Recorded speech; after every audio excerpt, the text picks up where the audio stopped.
Hello, welcome. Mosaic Minds bring you the voice of successful women leaders in Vietnam who defy definitions one cultural brushstrokes at a time. Leadership is not one-dimensional, it's a vibrant mosaic, and Mind Mosaic is here to show you the brushstrokes. I'm Holland, your French Aussie Vietnamese host for this journey. And our guest today is the amazing Trang Nguyen, a wanderer, a lover of travels and new ideas, and a passionate advocate for community development through education. CEO of Teach for Vietnam, a social enterprise, Trang is dedicated to provide excellent education for all children in Vietnam through leadership development. Welcome, Trang. How are you? Welcome, Chi. Thank you so much for having me in this podcast. I'm very happy, very excited, really looking forward to have a conversation with you. I can feel your happiness for the screen already. Hey,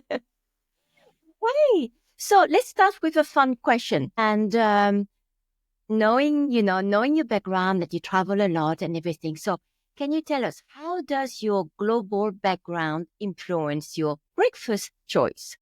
Are you a pho, a banh mi person, or do you prefer something else? Wow, very interesting one.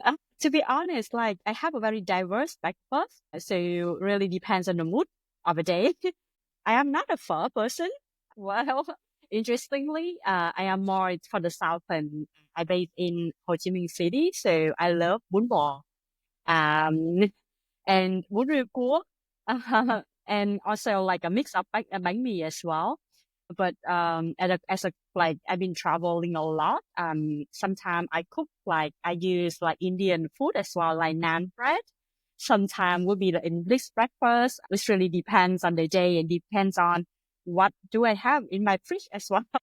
All right. I can think it's going to be a very multicultural chat, together, and I love it already. So let's dive in. Okay. So let's talk about, your professional and, the leadership aspect, okay. So how do you envision the future of Vietnam's education system through the work of Teach for Vietnam? So maybe you can tell us a little bit more about, what is Teach for Vietnam?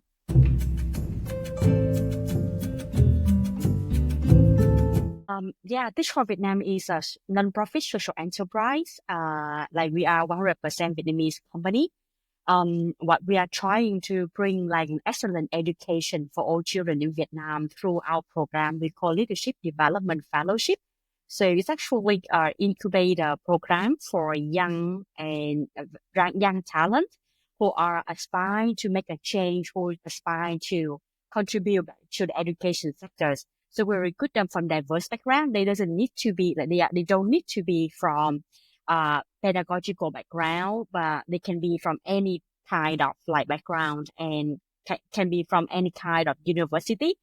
We recruit them and we develop them through a 2 months training program we call intensive training, and then we place them in a rural school. They are placed as a teacher leader.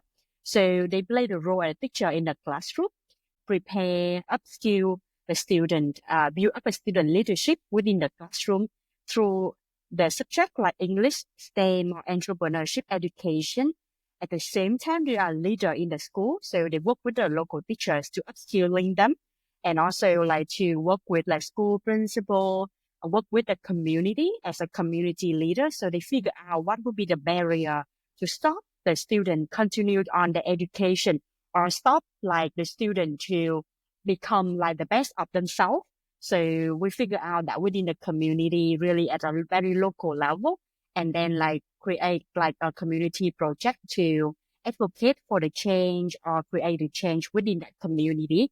After the 2 years program, the fellow become the alumni, and then they create a network, a nation network of my people we call alumni or pioneering educators. Then they create a lifelong career pathway to create a change within the ecosystem of education. So that is the program that we've been trying to do, and we'll be able to do that for the 3 provinces right now. Since 2017, impact to more than 40,000 students, 3,000 teachers, and like a lot of communities that we are placing our fellows in since 2017 till now. That's very impressive. All those numbers are very impressive. And what is more impressive is I recall that you shared with me your journey, how you started and how you joined Teach for Vietnam. I don't recall you having, traditional educator profile before joining Teach for Vietnam. Can you remind me, the more traditional, how you would say that, more traditional business-like education profile that you have?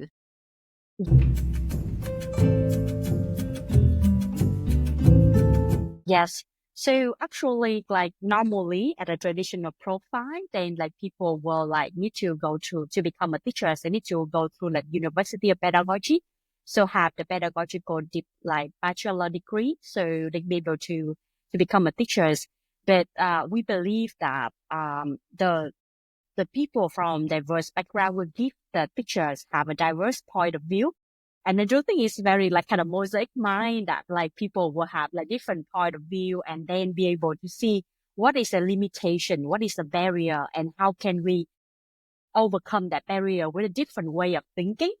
It's not like we reinvent the wheel, but really think like explore the problem in a very different angle and then be able to see it. So I myself coming from finance background, I work for a finance like sector for a while before I got my MBA in the UK, and then I started to work in the community development sectors field since then. And I do see like because I coming from a very different background from the other people, I do think it's a point of like getting educated in finance. I apply a lot of finance information and also skill set into solving the business problem and also solving of like managing people and even like figure out what would be the best way to utilize resources, because finance also all about money, all about managing resources. But I utilize that, apply those knowledge back to the social enterprise project that I did at that time. And it's really helped me to help the people thinking in a different way. And when I came back Vietnam, I do think that like a lot of problem coming like was actually coming back from the education sectors. How can we change the mindset of the people? How can we upskill them? How can we really bring them on the journey with us so we can make like a larger scale impact? So I joined Teach for Vietnam in 2018, and the model is very new at that time.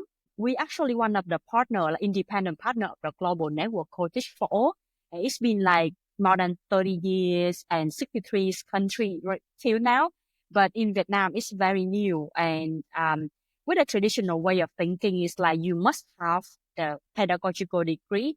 It is something like completely new to the people. And it's also like a challenge for us to convince the people that this kind of want to work. So, but when we recruit the young talents who are so aspired, they really want to do something because they are also like a product of the Vietnamese education sectors. And they see that like if they can bring in new knowledge, like we have fellow coming from marketing background, and they really have the student like thinking you have to do like be confident in like solving, be confident in understanding where you are right now, like marketing positioning, those kind of things. They really have the student to thinking out the box.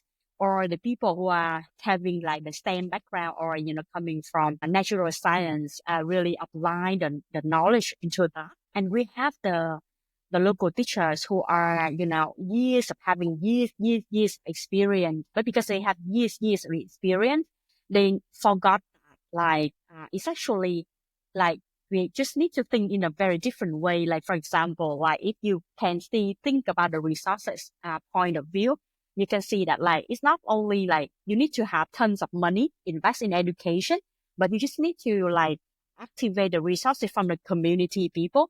And then you're going to have people come and support you. Small portion of large amount of people will also come into large investment rather than like, you need to have like 1 big billionaire invest into that point of view. So as a community development like organization, and then we think that like it's really hard. And for me, it's like education, the new future of education in Vietnam is like the students, they are able to maximize their potential. Then they become the leaders themselves. They're going to create a new future for themselves and for the community. So for us, the new generation will be proud of where they are. They're not like scared of like or afraid of like, oh, I'm coming from a rural background, but no, they're proud of where they are. They are equipped with like necessary skill set, especially just a skill set, transferable skill to be able to maximize their potential. And they aware of the community level problem. They also very connected to the natural, connect to the environment, and then be able to thrive like a future for themselves. So that is for me, for us, this is the future of education of Vietnam. How can we be flexible? How can we are thinking about like personalization in terms of education, and also be able to equip with each of the needs of the individual, but also connect as a community, come together to solve the problem. I love how you explain that, man. I can feel the passion, and it's so obvious that you're passionate about, what you're doing, because, when you're talking about, community building and meeting where people are, obviously, people know their worth and they're exploring the potential, and, and they're building the community as you mentioned. And I recall a story that you mentioned to me last time. You said that when you went to do your MBA in UK, right? A few years ago. And you had an interesting story about how you meet as somebody changed your life, and then make you think differently. Can you share with us a bit more about that story?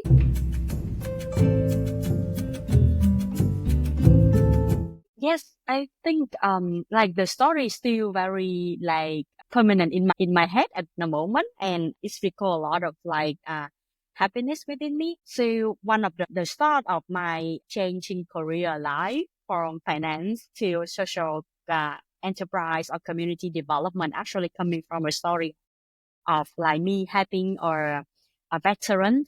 So we do like at that time I joined a organization called Groundwork South Yorkshire, and they are it is like a charity, and they have one program called Social Enterprise Exchange Program, which is helping the underprivileged people from South Yorkshire to establish the social enterprise by themselves, or charity, or like a community organization that can help the other people. So one day, one of the veterans, I was assigned to support one of the veterans who he's like in the retired age already, but living on a supporting scheme of the government. So very, very, very low like income at that time.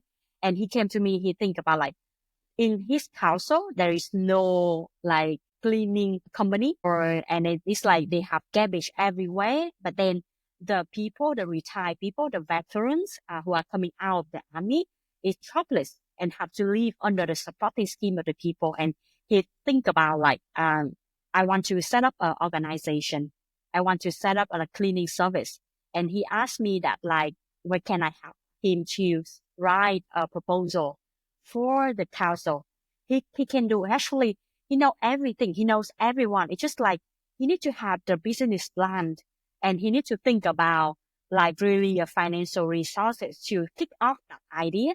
And what I actually did during that time is really to him like go through the stage, interview him, work with him to write a business plan, and also like apply for like a national lottery fund, like about 10,000 like pound at that time, and write like a business plan to apply for the contract for the council. And he got that. I think he got everything in place. It's just like he don't have the skill. He didn't at that time. He doesn't have the skill to write up that. And after like 2 months working with him, he got that. And the cleaning service company will actually been set up, not only support him, but also support 5 other veterans to kick off and change the life.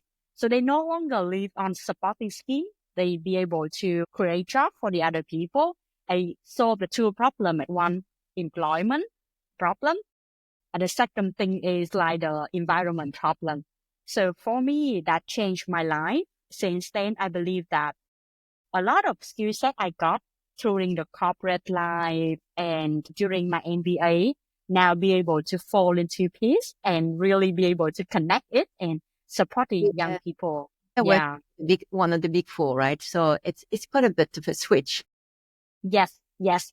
And I do think that like it's connect back to a lot of things happening in my life before. I came from a very low income family before, and I haven't been able to see myself in finance much after I finished working in the finance sectors. And the moment when he emailed me, I got the fund. Now I'll be able to set up the organization. I've been laughing for the whole week after that. And the real happiness really come back to me. And that keep me like really, really like believe in I actually can do much more than myself. A lot of narrative, a lot of the old identity me, like be able, like, like work in the finance sectors, earns money, like support myself. It's a very old narrative.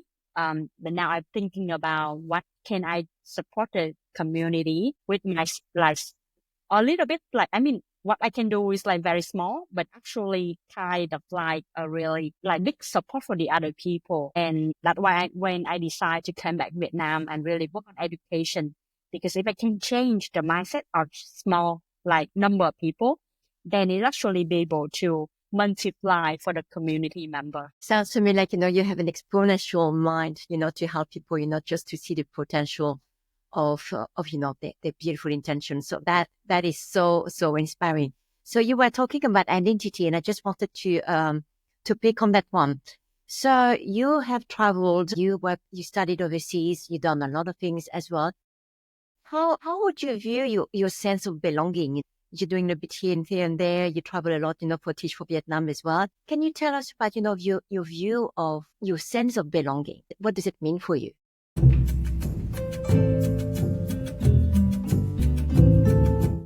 Yes, I believe that like for me, sense of belonging is really belong to a community, to belong to a group of people who have the same vision, who have the shared vision and a shared purpose and have the same like or a similar core values. It's not about like need to be a physical place, but it's more about like be within a community, like-minded people. I'm very, very privileged because when I joined Teach for Vietnam is a part of global network. We got not only like Vietnam, but we have like 63 country partners join the network. So I feel myself not lonely because when we do the community work, sometimes we feel very lonely or I don't have that feeling because I know there's a lot of people, especially we have like 63 CEO. And not only with that, we also have like a community of like Vietnamese people as well. So I am also a part of like the non-profit sectors, especially the southern non-profit sectors in Vietnam. And we have like more than 50 people. We do like chat together and we support each other. We share the pain, we share the challenge, we share the happy together, and also a woman leadership circle. I'm so very happy and privileged, feel very privileged to be a part of the Việt Kiều Nữ community as well. When we have lunch together, we don't need to talk a lot about the thing, but the environment, the energy level, and the spiritual level that we easily can connect to each other and share that this is a challenge we're going through together. And for me, that is a sense of belonging. The group of people who really aspire to do something, who really want to contribute back to the community and who really, really looking for doing good for the societies. And that is where they are, either online, offline, either within, like as each of the level as the community where I'm living right now, or is whether it's like, it's a bigger community, it's a global communities. For me, it make more sense. I can easily come on and like, call people that when I'm having struggle or I need to share something. And that is, for me, is very important. And that is where sense of belonging. And I don't have any, kind of like physical, like fix that. This has to be this, but, yeah, for like a fluid, definition of sense of belonging. I love that fluid sense of belonging, as you mentioned, the fact that, you're bringing again, those community concept that you mentioned before, but then this one you're adding also, the Vietnamese with the woman and then the cultural identity. So that's absolutely so beautiful. So it's not a fixed sense of belonging. So what kind of advice would you give to younger people who are faced with, unfamiliar challenges, unfamiliar situation and territory? What would you give them as an advice? Like you talk a lot about sense of belonging, the sense of global network where, you have to deal with so many people from different cultures. What would be some tips or advice that would you give to those people who don't know yet what they want, but they need to face some unfamiliar territory?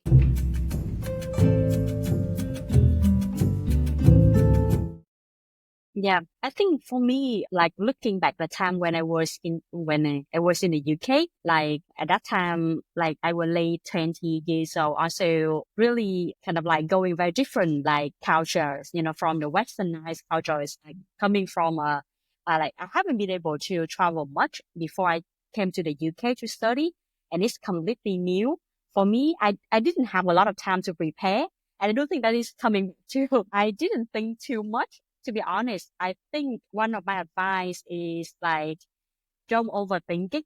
Because when we do our analyze mindset a lot, like we use a lot of analytical thinking, sometimes we scare ourselves a lot of like worrying, unnecessary worrying for the unfamiliar, especially for the unfamiliar like environment. Now for me, I spend time to seek for the common. So let's start with seeking for the common thing, because I believe at the end of the day, we are human. So we have a lot of commonalities, to be honest. Like, it's not like they are not like completely stranger, but they're going to have the same like common things. And the second thing is the mindset or the skill set of curiosity, really asking like, why did they have that, such a thing? Why these environment like have such a things. I remember that like whenever I come to any new country, I'm very curious about like how people live, how people think about themselves, how people see the view, what are their views of education, or what are their views of their life, how do they process their thinking, what are they like logical thinking myself, even then what do they feel about me as a foreigner coming to their country. So that is also make me like seek for the common within that curiosity, but also prepare me for the open-minded. And another one is like trust, to really trust the people, trust the process, and trust ourselves, because sometimes we work with a lot of young people and we know that like they don't trust themselves like they trust the other people. And for me, it's like trust ourselves, trust that we're going to make mistakes, and that's fine. And because we are young, one of the advantage of being young is like we'll be able to make mistakes, right? So really like we trust ourselves and we trust that this is a part of our learning process and we're going to be fine. And we're going to be like learn a lot after this like experience. So trust that things going to be fine with us, and trust that we have our mind, our heart, our hands actually have a lot of wisdom, and we'll be able to on at the end of the day. And for us, it's like everything is solvable. Everything is figure outable. Be open-minded, meaning like curious, and trust that we be able to get over it. That sounds beautiful. I mean, you have the keywords already, like from trust to curiosity, to open-minded. I mean, you really have the keyword, for people to remember. And that is absolutely so beautiful. So you have done a lot, Trang. You have done a lot. But I was just thinking, what is it that you are learning from being Vietnamese and studying overseas and working overseas as well? What is it that, one lesson that, you have seen that, that maybe people who are listening to this podcast based overseas outside of Vietnam might like to know? What is it that you are learning from Vietnam that you want to share to other people that, they might not have in other countries? What is that key ingredient, that key spice for the best pho? Yes.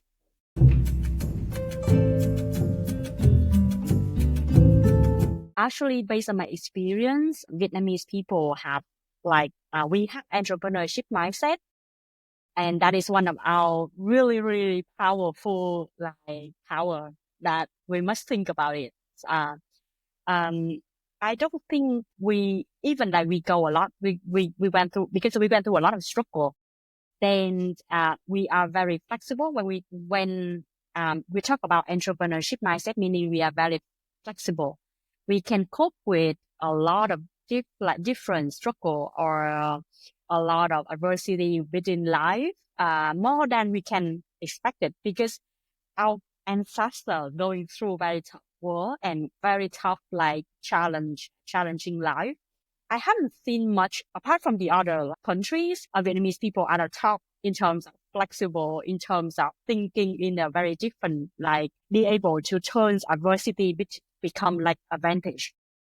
And we are so friendly. Because we are so friendly, then, like, we easy to, like, be friend with the people. I don't think that we should frame ourselves of, like, tiny or, coming from like eastern side of the world or coming from a third sector. No, we actually, such of, like, very powerful person within a tiny, maybe we are tiny in That's small giant. that we are small giant. Actually, yes, we are small giant, and we have that power of, like, connecting the dots and also be flexible in a way of, like when hard things happen, and we are very flexible within that. So because of that, then, like, start with the strength. Like, don't think about, like, start with the weakness, but really start with the strength of ourselves, and we build on will help us to utilize our strength a lot.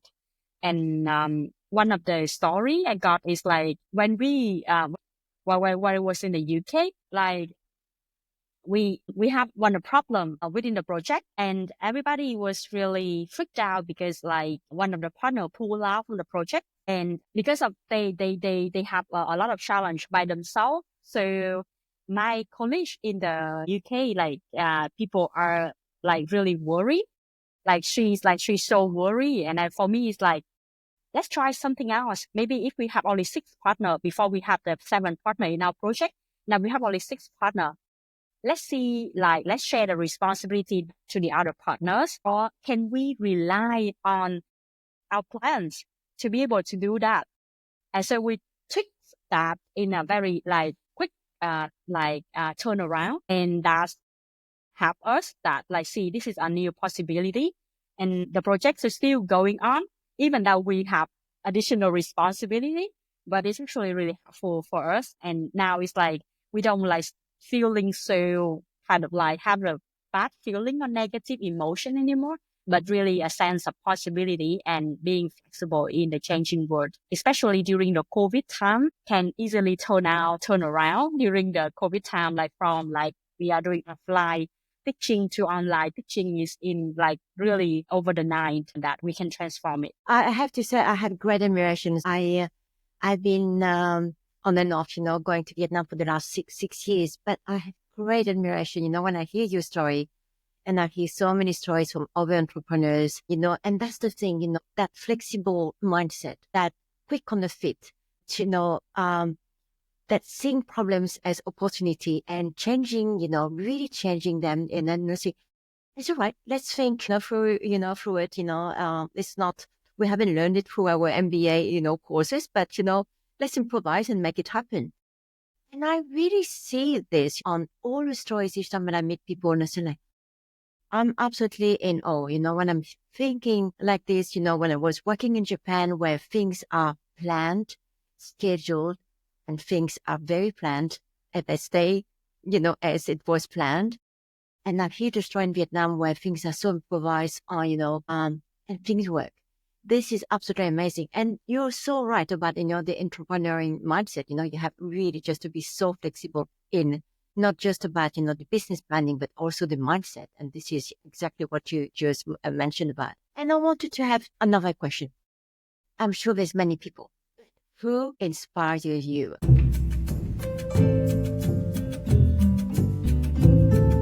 For me, the people inspire me every day is the community that I'm working with. And it's my mom. She's the reason, like, I'm really, like, want to make education as a priorities and really work in education, because like my mom actually, she hasn't like, she just like got like, she just like finished like her 5th grade, so primary education, but she really pushed me forward to get my master degree in the UK, or really invest a lot of like her energy and effort in that. And that make me really set me out of the ground, from the neighborhood that like I'm living in. Like I was living in at that time, it's like people are not be able to get like a higher education. But for me, it's like I'm really set the example of that community, of being able to get a master degree outside of Vietnam as well.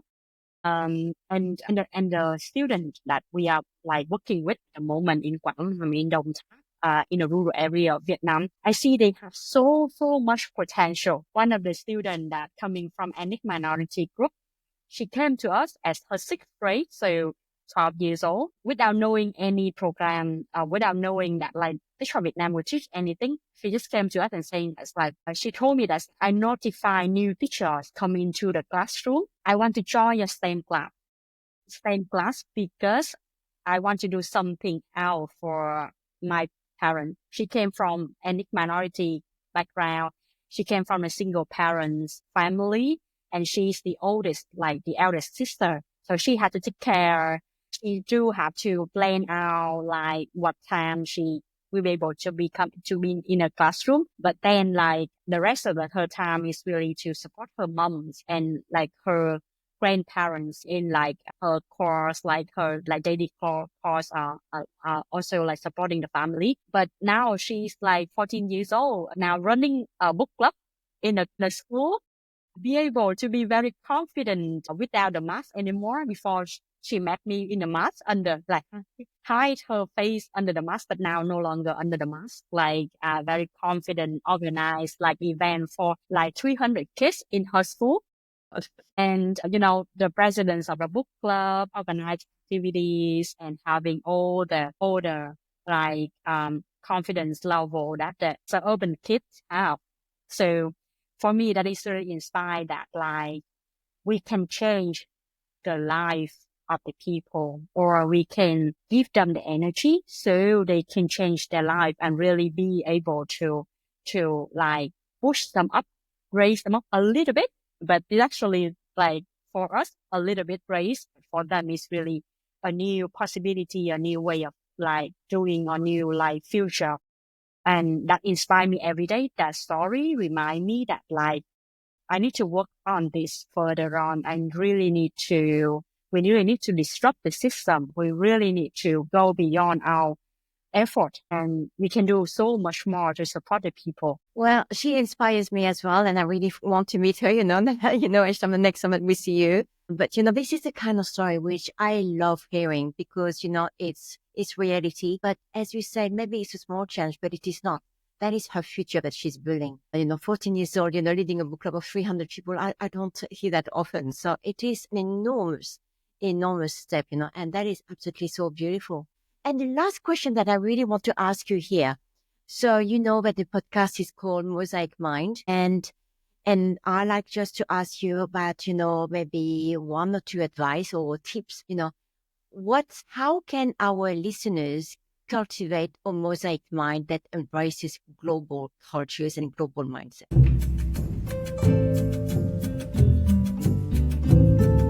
Yes. Well, that's a really tough question. I think everyone is really different, but this needs to come from ourselves first. So really like for me, past 6 years, more than 6 years working with Dish for Vietnam, it is really a journey of discovering myself. So it's a constantly process of like inside out and outside in transformation. For me to cultivate a global mindset or the global cultures or having the mosaic. So we start with ourselves first. What do we have right now? And open to like really looking outside of like the world, outside the people, having more experience. Because I believe that we need to have outside experience to reflect back to inside, and then like from inside reflect back to the outside. So getting experience. That's why I travel a lot. I really love the job that like I cannot stay still. To be honest, I cannot stay more than 3 months. I need to have like exposure. So outside of Vietnam or even outside of the community or even like outside of not just only education. I read a lot. I read from geopolitics, history to philosophy to natural science, a bit of everything, but that enhance the thinking. Every time I read something new, I challenge myself back of like, what did I think about this before? How do this inform the new way of thinking for me now? And when I like travel to a new like cultures, it's not only a vacation. Honestly, every opportunity is a learning opportunities. And even I'm on like vacation mode, I'm still like trying to learn like something else apart from the job. So I just traveled to India like past month, and I spent like 10 days in Dharamsala.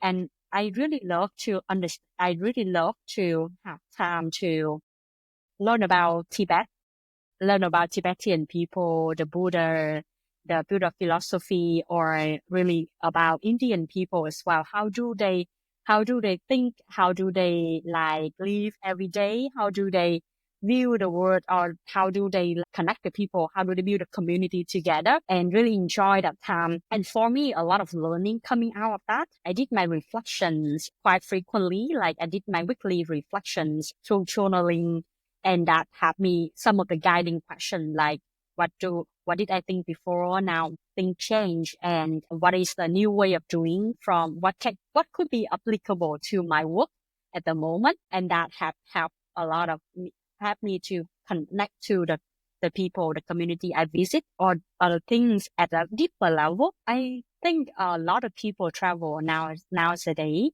but compared to myself before, at this my like early teens, I travel, but like just for the sake of traveling, but not thinking much during my traveling. But now, like when I did a lot of thinking during my traveling, and really not about like running through a check-in point, but really going to the check-in list of thinking and I love. observation. So another way of doing check-in, but a check-in with ourselves and checking with ourselves, with our head, our heart, and our hands is more important.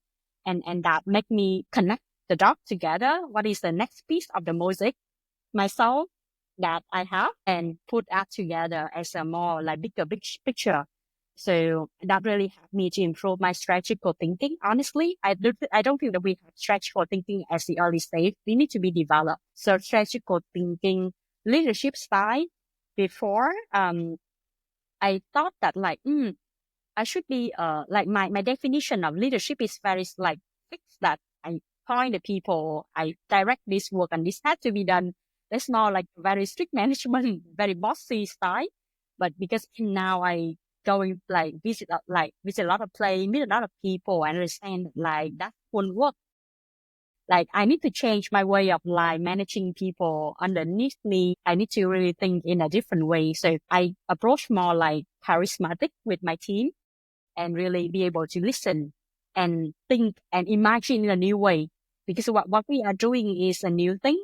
We try to disrupt the system. So we need to have the imagination and need to like be really like creativity. Yeah, creative in the sense of thinking and that. So, and I do think that like Mosaic mind is really have in that sense of imagination. And so for me, it's like having like a new way of like doing the thing that we used to do. It's not like I'm changing the new way of like lifestyle. No, I don't think that I change like completely my style from introvert, extrovert. No, I'm still myself.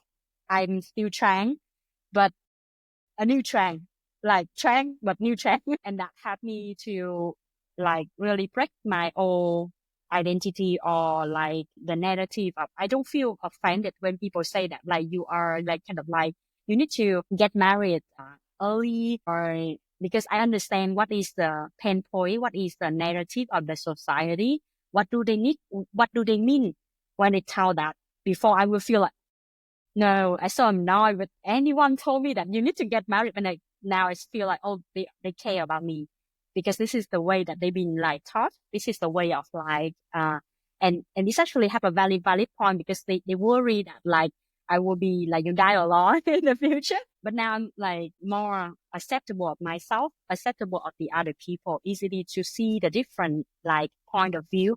And then like my conversation to them is no longer that I feel annoyed by you, but I really like, what is your concern? How can we work together? How can I help you to get over your concern? Or what is your point is really valid to me and help me to think back to this, my current way of doing. Yeah.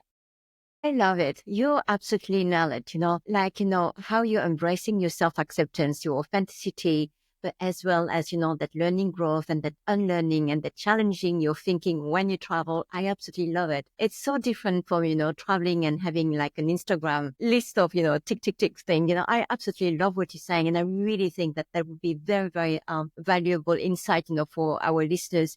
And I was taking some notes here, so really the words which really came back to me, and I really want us to throw back again. You have those keywords, so you talk about trust, you talk about flexibility in terms of mindset, but not just physical for business.